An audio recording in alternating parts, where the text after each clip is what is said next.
But first, schools and kindergartens will reopen next Monday as planned after the March holidays, but there will be stricter measures in place. All students and staff of schools, preschools and student care centres who were overseas during the school holidays will have to serve a 14-day isolation period when they return.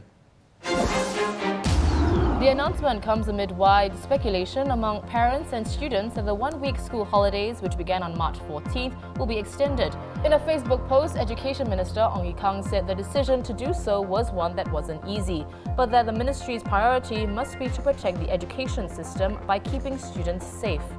He also said that schools will continue to suspend all co-curricular activities and will get students to sit further apart. Preschools will also do more frequent temperature screening for all staff and students. We're joined now by the Straits Times senior education correspondent, Sandra Davie. Sandra, how have parents and students reacted to the announcement of the 14-day leave of absence?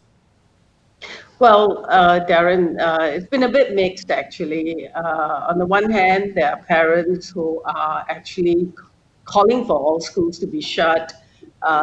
They feel that their children may be safer that way. But then there are other parents who are quite relieved that MOE is going ahead and reopening schools because it's quite difficult for them to make alternative arrangements for their kids to be looked after.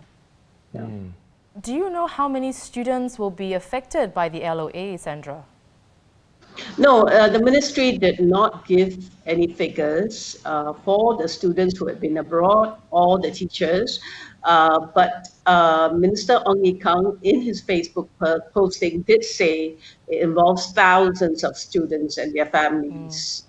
As for the teachers, obviously it's not that many of them because he did say that there are enough teachers to keep lessons going.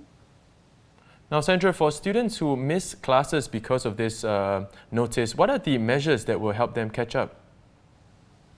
Well, the ministry is instituting home-based learning.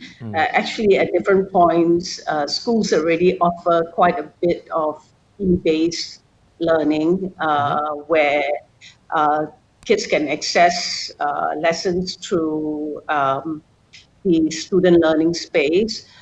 Some schools had also given packages and which include worksheets and different kinds of homework for them to take home and work on those worksheets. So basically, MOE's pledge is that their lessons will go on and they will not face too much disruptions in terms of the coverage of the syllabus. So I think kids need not worry. It's quite a tried and practiced thing these days in our schools, actually. Minister Ong also said all CCAs have been suspended. Will that have an impact on O-level grades? As we know, active participation in your CCA can contribute to a better overall score.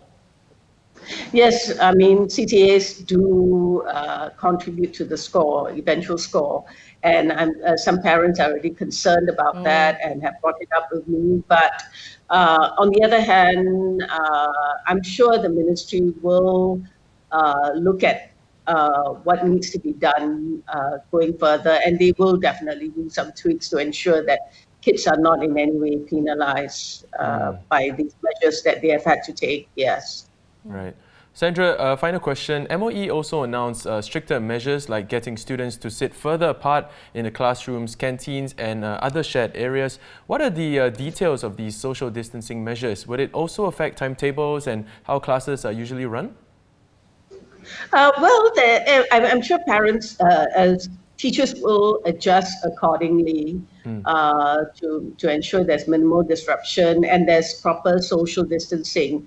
But basically, they're going to follow exam-style sitting where kids are placed further apart.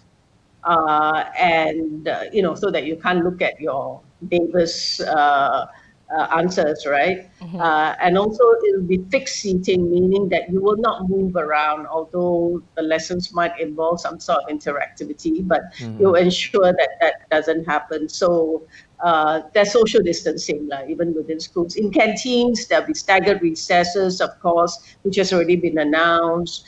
If there are group activities, it will be in smaller groups. So all these precautions are being taken. So I think parents need not worry, yes. Well, thanks for your time and insight, Sandra. Of course, we've been speaking to Senior Education Correspondent Sandra Davie. Schools will reopen on Monday as planned, but with stricter measures in place. And we want to hear from you as well. Share your thoughts with us by leaving a comment below.